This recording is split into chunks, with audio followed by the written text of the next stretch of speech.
Por quê, pastor? Porque se a gente tiver sabedoria, a gente tem, ou terá, ou eu terei, sempre uma palavra da parte de Deus para um aconselhamento. Sempre estarei pronto para administrar crises.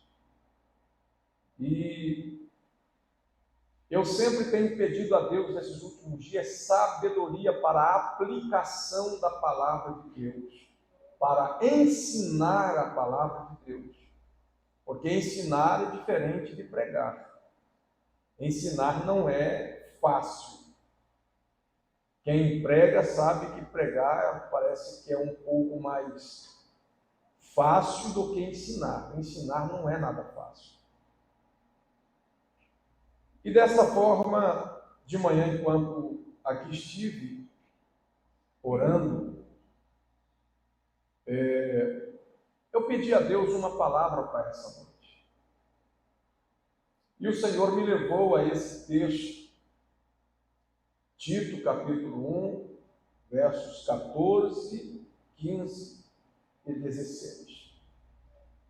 O apóstolo São Paulo aqui está trazendo um conselho à igreja para esse momento histórico, momento em que a carta estaria sendo lida, uma igreja que estava envolvida em duas situações.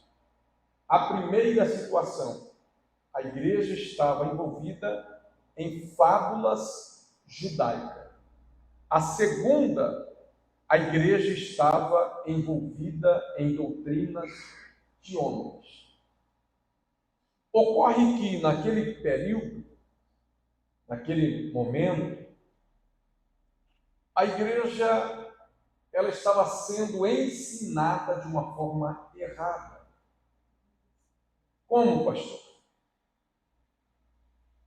A igreja de Cristo, ela está desligada de todo e qualquer ritual judaico. Os símbolos judaicos, a igreja de Cristo está desligada de tudo isso. A exemplo, a guarda do sábado. Jesus é maior do que o sábado. Uma das coisas que perduram até os dias de hoje é, por exemplo, alguns pastores trazerem para os nossos cultos ao Senhor Jesus artigos ou objetos do culto judaico, pastor Souza. A gente vê de vez em quando algum pastor usando kippá. A gente vê em alguns lugares de cultos pessoas utilizando a réplica da Arca da Aliança.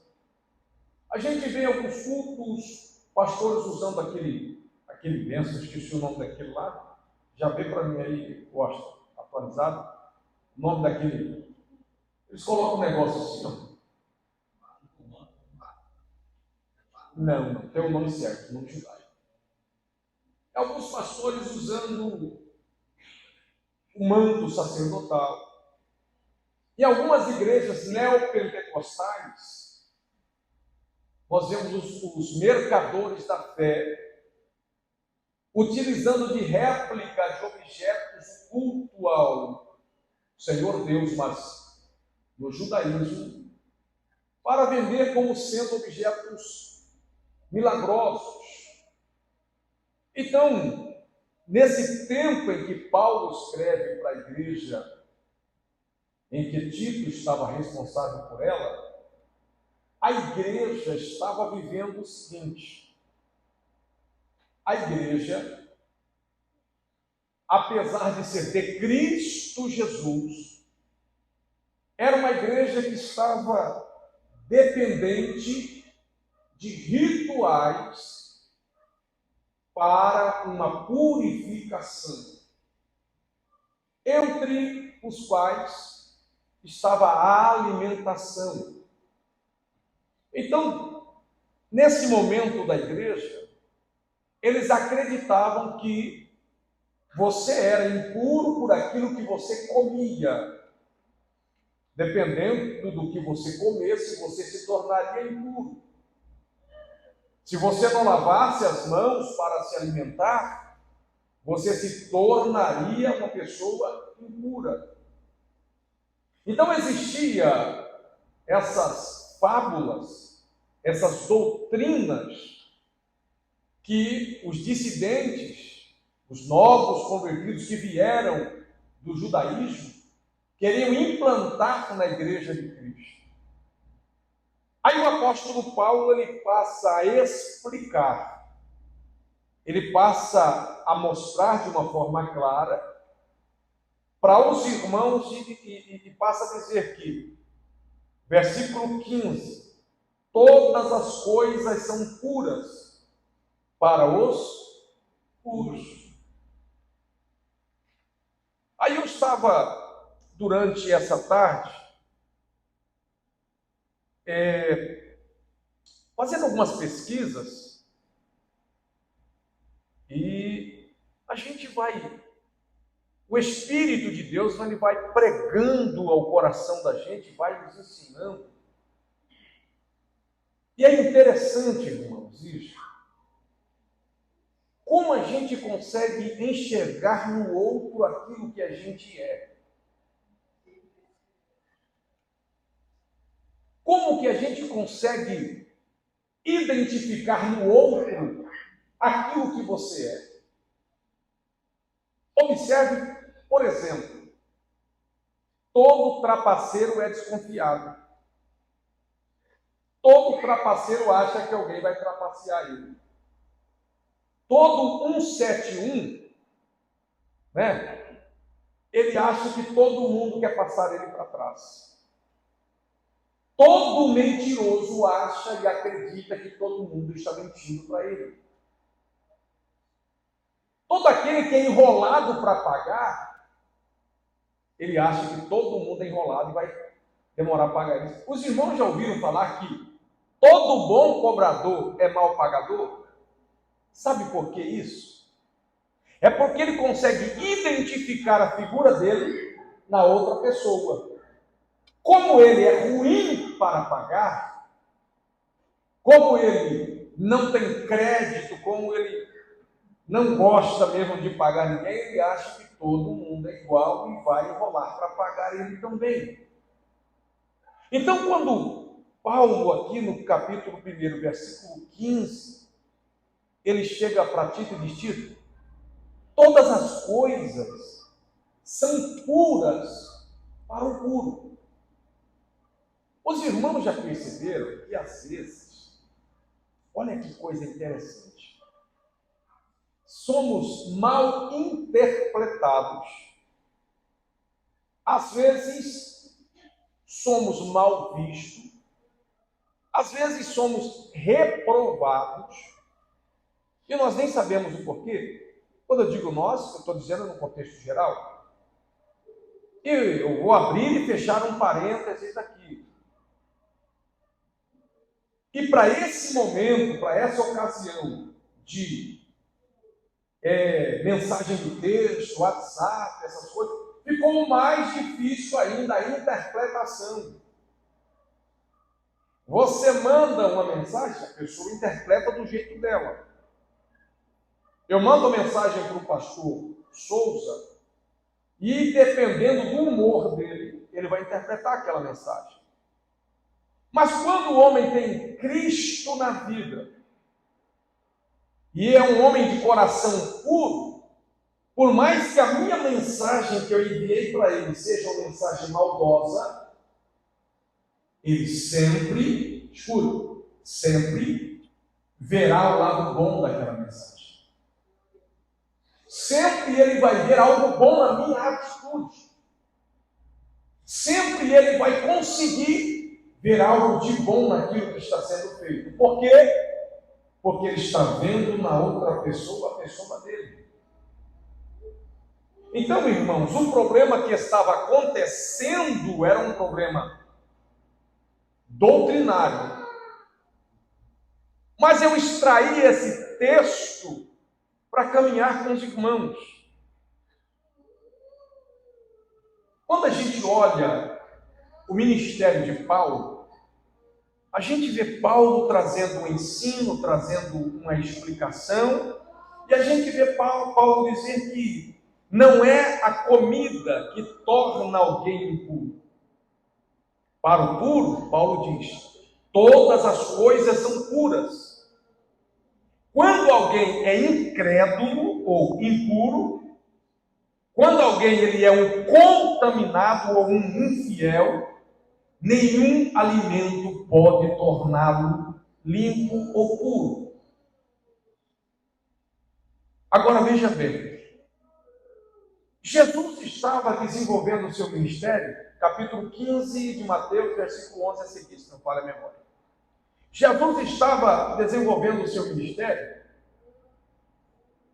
e de repente chega lá os doutores da lei, os representantes da religiosidade.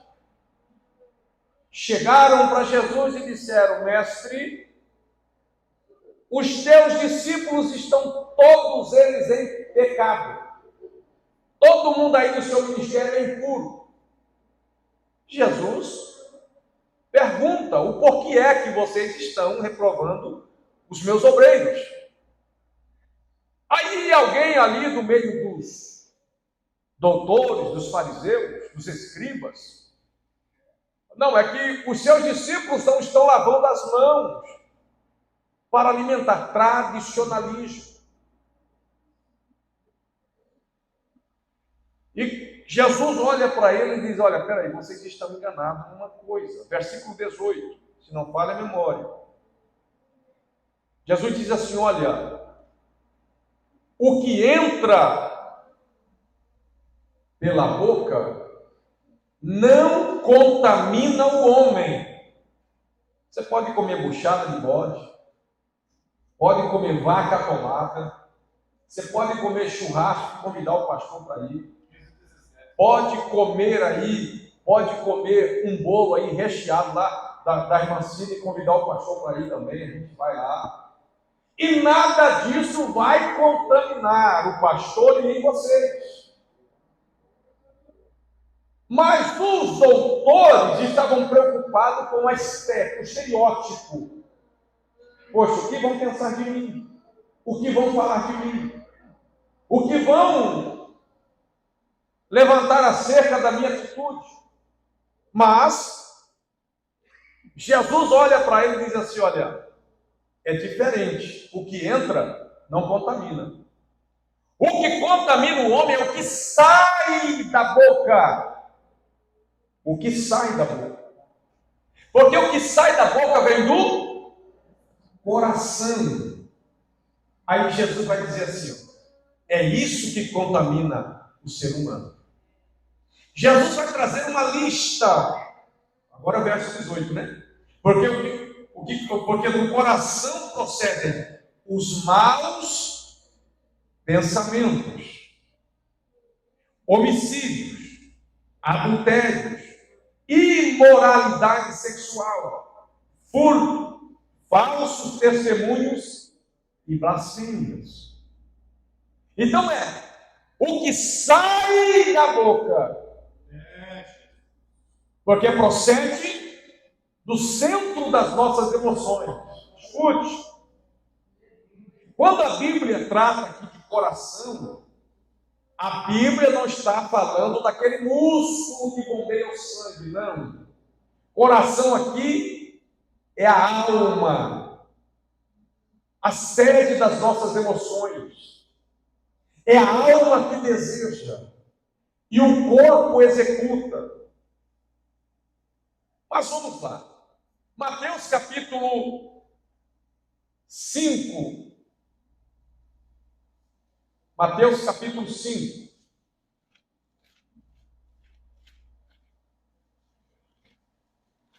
Vamos ver essa questão do coração aqui. O que Jesus fala em Mateus? Mateus capítulo 5. Verso 8. Bem-aventurado os puros de coração. Por quê? eles verão a Deus. Mas é assim, pastor. O salmista faz uma pergunta: quem subirá ao monte do Senhor, ao santo monte do Senhor? Aí o salmista responde: aquele que é limpo de mão é puro de coração. Aquele que não entrega a sua alma à vaidade e nem jura enganosamente. Queridos, quando um homem tem um coração impuro, ele tem pensamentos impuros. Quando o homem tem um coração puro, ele tem um pensamento puro. Provérbios 4, 23, vamos lá. Provérbios 4 e 23. Sobre tudo o que deve guardar, guarda o teu coração. Por quê? Porque dele procede as fontes da vida. A gente tem que guardar isso. Porque é exatamente o que sai pela boca, que procede do coração, é que vai determinar se o templo e a morada do Espírito de Deus, se ele está limpo e pronto para receber o amigo Espírito Santo. O salmista, no Salmo 119, verso 11, ele diz assim: olha, eu escondi a tua palavra onde? No meu coração. Para quê? Para não pecar contra ti. No versículo 9, o que o salmista diz? Como purificará o homem, a mulher, o jovem, o seu caminho? Como? Observando-o, o caminho, segundo a sua palavra. Irmãos, guarda o teu coração. Se o teu coração for puro, a tua alma, o teu espírito, o teu corpo é puro para a glória de Deus. Tem gente que até acredita que Jesus é cardiologista. Como assim, pastor? Fala que Jesus só quer o coração. Jesus não é cardiologista e não é açougueiro. Jesus morreu pelo teu corpo, por tua alma e por teu espírito, para que o teu corpo seja santo, tua alma seja santa, o teu espírito seja santo.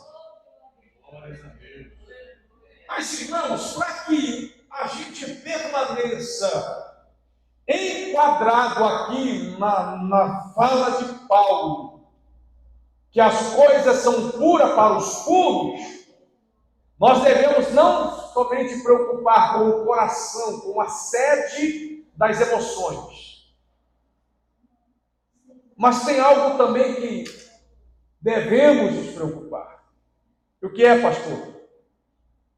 O nosso cognitivo. Um conselho para nós, ele diz assim: olha, pensai nas coisas que são de cima, e não nas coisas que são da terra. Você já parou para pensar que quando você acorda pensando no céu, você sai de casa pensando no céu, você vai trabalhar pensando no céu, você atende os seus clientes, ou o seu encarregado, ou o seu chefe, sei lá quem, mas pensando no céu. Quando você vem para a igreja pensando no céu, quando você está na igreja pensando no céu, você já reparou que tudo é diferente? Penso no céu, eu alimento a minha alma com a expectativa de que a qualquer momento a trombeta vai tocar, e como meu coração já está puro, a minha mão está limpa, eu poderei entrar na sala do trono e adorar a Ele face a face, assim como Ele é. Glória. Eu vou agir com maldade. Se eu penso de uma forma impura, toda a minha obra será impura. Mas escute, a Bíblia diz que a concupiscência gera concupiscência, gera o pecado. E o pecado, a morte. Deixa eu fechar um parênteses aqui. Eu devia ter uns 12 anos de idade. Aí o pastor José Antônio da Silva Sobrinho, era nosso pastor, e chamou o adolescente Joel para fazer uma oração para o pregador. O irmão lá ia pregar naquela noite. Eu peguei o microfone.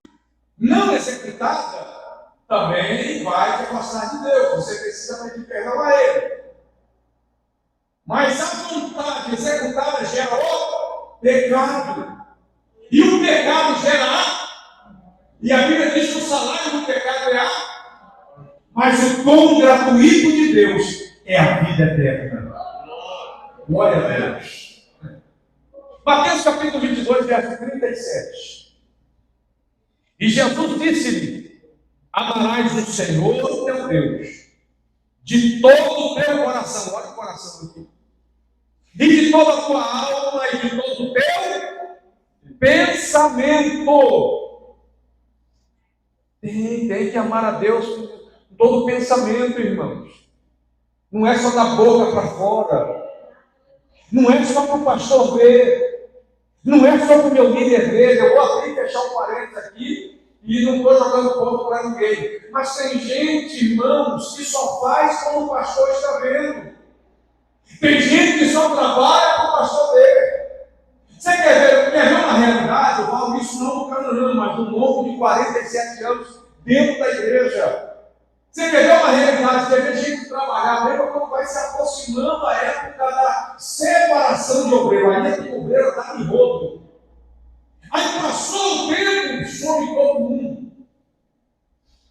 Mas o próprio Jesus está dizendo aqui, amarás o teu Deus de todo o teu coração, de toda a tua alma e de todo o teu pensamento. Fale o que quiser falar. Mas eu amo Jesus, eu sigo a Jesus, eu amo Jesus, eu adoro Jesus, eu sigo a Jesus e é trabalho. Não é para o pastor João, é para Jesus.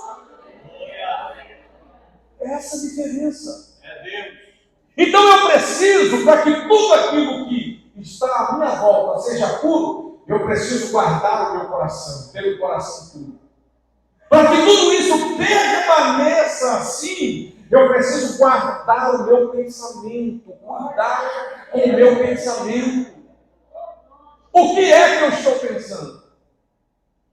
Eu estou alimentando quem? A minha alma, o meu espírito ou o meu corpo ou físico? Quando eu estou aqui, no culto de ensino bíblico, eu estou alimentando o quê? Mas quando eu estou lá, na Arena Pantanal, assistindo Cuiabá, estou alimentando o quê?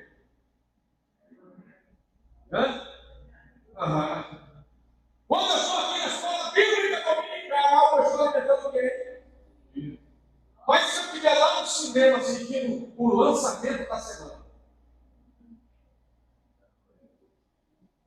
irmãos, terceira coisa que você precisa guardar: os seus olhos. O olho é um problema. Olha o tal do olho, eu vou falar para você, viu? Quando você menos assustar, você já viu. Menos assustar, você já viu. E tem gente que vê no escuro, o outro sai procurando o que vê. Tem gente que, rapaz, não aguenta ver um negócio diferente que quer olhar. Temos que ter cuidado com isso, irmãos. Temos que ter cuidado com isso. Mateus capítulo 6, verso 23. Escute aqui, olhe para mim aqui, por favor. Alguns pensadores dizem que os olhos são a janela da alma. Alguns pensadores dizem isso.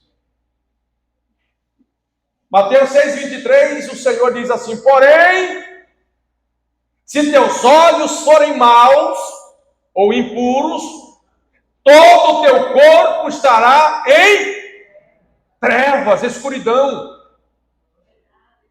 Salmos 101, verso 3. Abre aí, vai anotando. Salmos 101, verso 3. A Nova Versão Transformadora diz assim, olha: não olharei para coisa alguma que seja má e vulgar. O salmista está dizendo, é coisa má? Eu não vou olhar não. É vulgar? Não vou olhar não. O salmista aí no Salmo 119, verso 37, ele diz assim, olha: desvia os meus olhos das coisas inúteis. Desvia os meus olhos. Olha a oração dele. Desvia. Salmista Davi, em pleno período de guerra, de batalha, em vez de estar guerreando, batalhando, trabalhando em prol do exército de Deus, foi para a varanda. Se Davi fosse cego, ele não teria cometido erro. Aí na visão deu uma olhada assim, viu uma mulher tomando banho, pronto. Destruiu todo o seu império.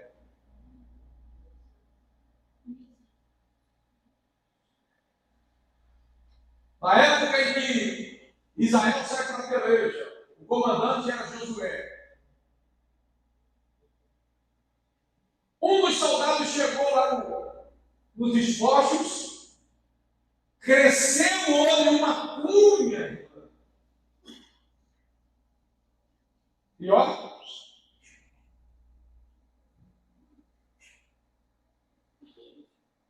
tem uma frase que diz assim, ó: o que os olhos não veem, o coração não pode sentir.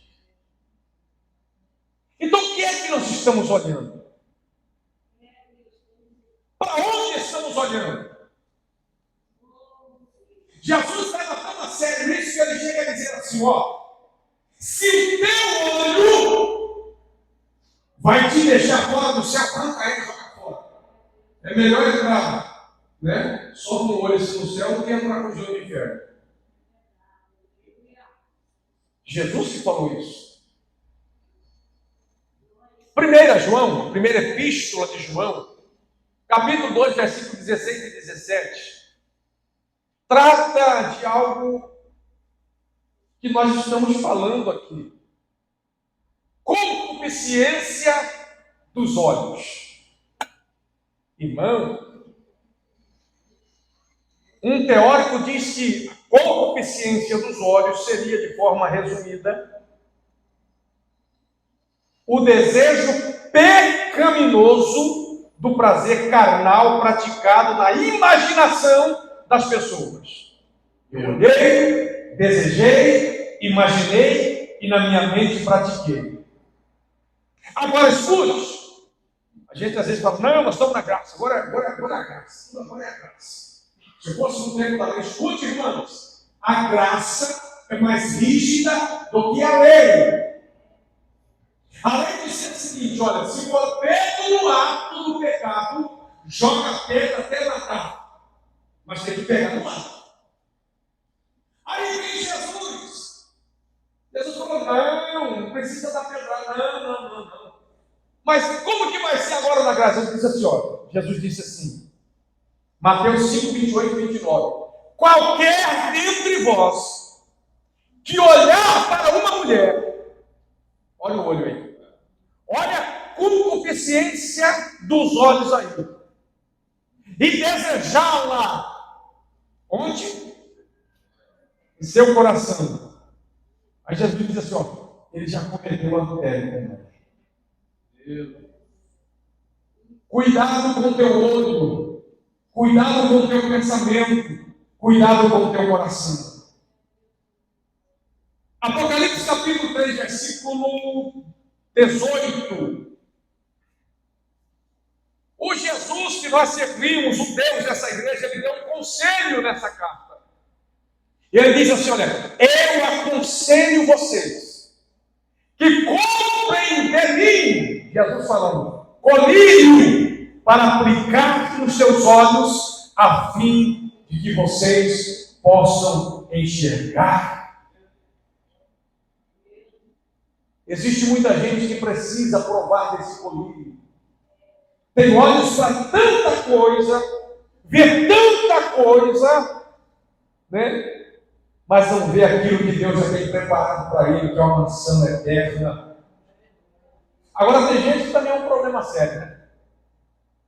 Tem gente, irmãos, olha, Jesus deu até uma reclamada. Jesus falou, olha, tem crente aí que vê o cisco no olho de todo mundo e esquece o pedaço de madeira que está no dedo. Cuida da vida de todo mundo e esquece de cuidar dele. Aí vem Paulo, né? E a gente lê todas as Santas Ceias, e Paulo diz assim, ó, examine-se, pois, o homem a si mesmo. Olha, é eu que tenho que me auto-examinar. Sou eu que preciso buscar melhora. Sou eu que tenho que clamar pelo perdão das minhas falhas, dos meus erros. Nós precisamos lembrar, né? A gente gosta muito de ver o erro dos outros, e às vezes, geralmente assim, quando a gente vê o erro dos outros, a gente já conta. O irmão ali, ó, jogou, eu quando era burrinho, pequeno, ainda sou até hoje, quando eu era adolescente, mas eu não tinha sorte. Sempre tinha um presbítero que via eu jogando bola. E aquele presbítero não sei o que tinha não, né? Quando assustava, saía um presbítero, não sei da onde via eu jogando bola. Naquele tempo jogar bola era no inferno. Né? E todo culto estava lá o Joel, irmão, eu quero confessar que eu joguei bola. Irmão, me perdoa. Irmão, e de vez em quando levantava um outro, dá 90 dias para ele, pastor. Não estava com esse negócio não. Mas a gente tem que entender que quando eu coloco desse colírio, pede para o Espírito Santo, puxa os meus olhos. Cita. Certo com os teus olhos, ou você se acha em uma vez. Viu aí? Fiz concerto com os meus olhos. Né? Irmãos, eu sempre, ó, Deus coloca o dedo nos olhos, no ouvido, na boca, na boca. Eu peço, irmãos.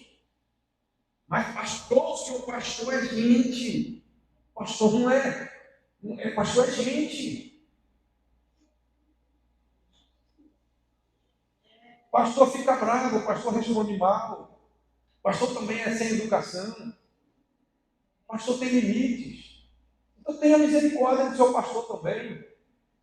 Você sabe o que é misericórdia? Sabe o que é?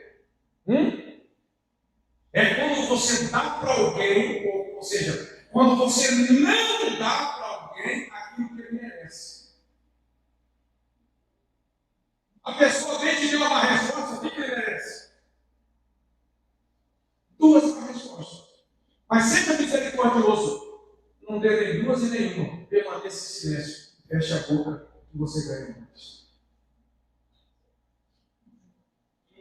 Então, quando eu peço, o Espírito Santo unge os meus olhos com colírio, aí eu tenho que aplicar o que o escritor anônimo aos Hebreus deixa registrado no capítulo 12 e no versículo 2.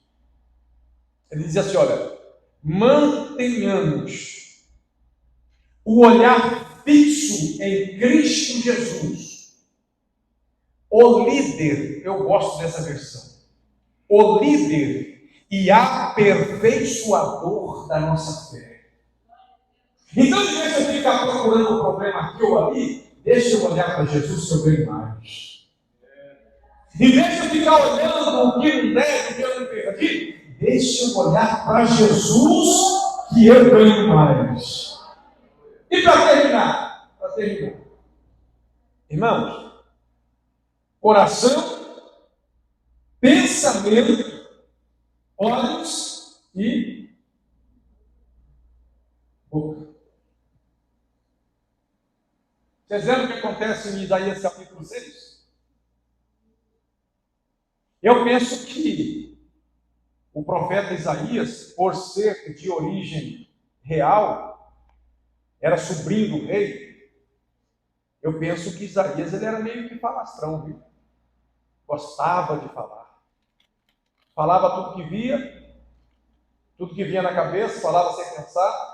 E quando a gente fala sem pensar, o preço é alto, né? O preço é alto. A Bíblia diz que antes de nós falarmos, a palavra é nossa prisioneira. E depois que nós falamos, nós nos tornamos escravos daquilo que falamos. Por isso que o Senhor Jesus disse assim, olha, seja pronto para ouvir, mas tardio para falar. Já reparou que nós temos duas orelhas, 2 olhos, até 2 cavidades nasais, mas boca a gente só tem uma. Então, respire à vontade, ouça à vontade, pode olhar para Jesus à vontade, mas fale menos. Fale menos. Eu sei que para os sanguíneos, tanto quanto eu, é difícil. E a dona Edna sabe o que eu estou dizendo. Né? Irmão Washington, de vez em quando, fala, pastor, não fala, fica quieto. Eu falo, Washington, faz o seguinte, deixa eu falar, porque senão eu fico doente. Tem coisa que eu vejo, eu tenho que falar, porque se não falar eu fico doente.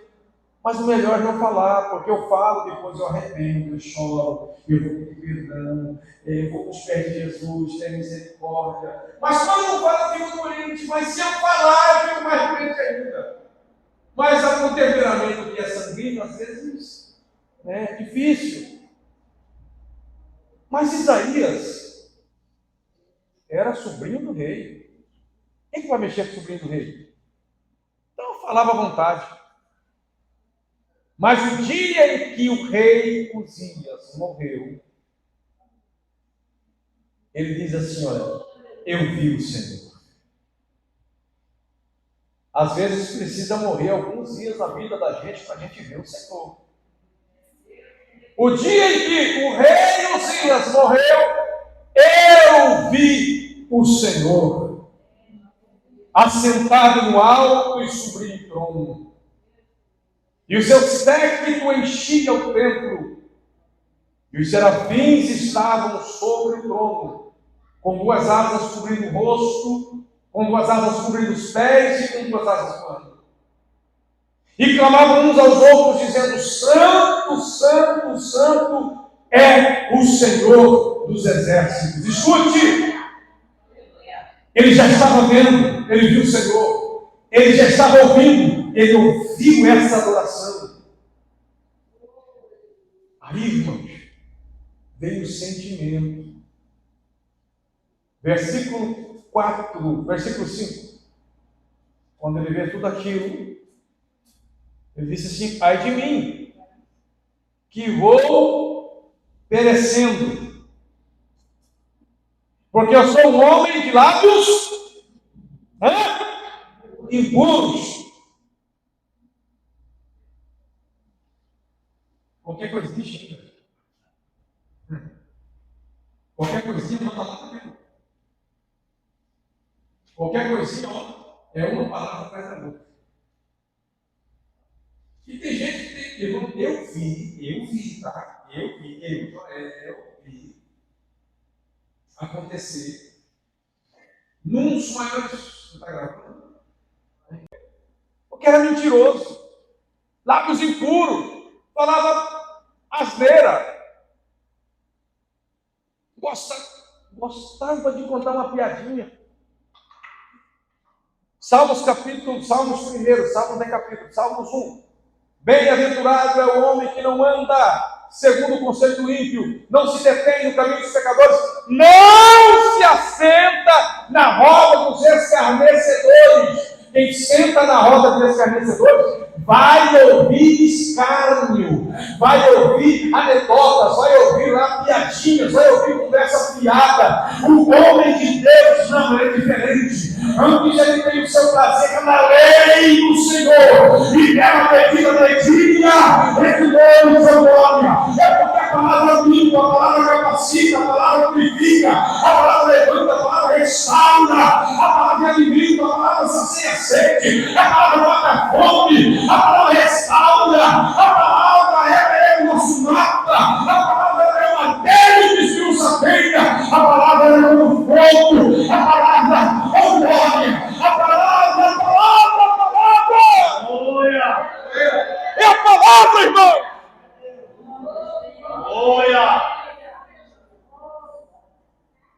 Não, às vezes não quer, irmão Orlando, as pessoas, tem gente que não quer ficar ali 2 horas, 1h30, debatendo Bíblia, debatendo, que eu digo assim, trocando conhecimento, estudando, não quer.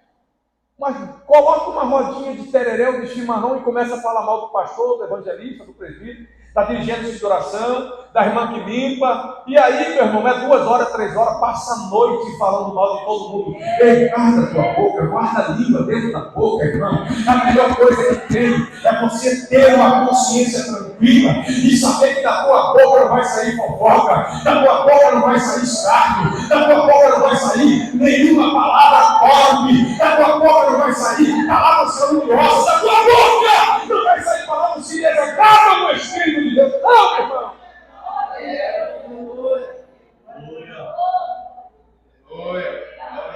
Eu vou morrer. Mas rapaz, você é sobrinho do rei. Não tem problema não, vai morrer. Mas por quê? Impuro.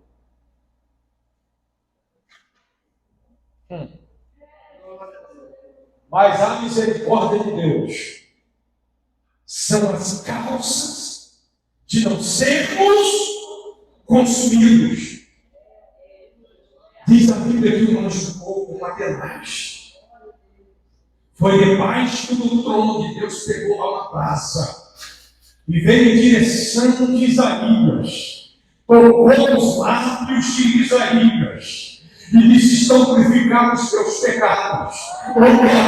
Isaías, antes da purificação dos lábios, era só falando ai daqui e ai dali. Depois que ele tem os lábios purificados, o ministério muda. Depois do lábio purificado, ele diz: olha, um filho se nasceu. Olha, maravilha, ele passa a dizer que o nome desse filho seria Emanuel, que traduzido é Deus conosco. Depois que ele tem o lábio purificado, ele vai dizer que o Senhor seria maravilhoso, conselheiro, Deus forte, para a eternidade, príncipe da paz. Depois que ele tem os lábios queimados e purificados, ele vai dizer que ele deu crédito à nossa pregação. Depois que ele tem os lábios purificados, ele vai dizer: toda a terra limpa, preparada contra ti, não vai prosperar. Quem tem os lábios purificados pela graça do Espírito, ele é diferente. Oh, glória!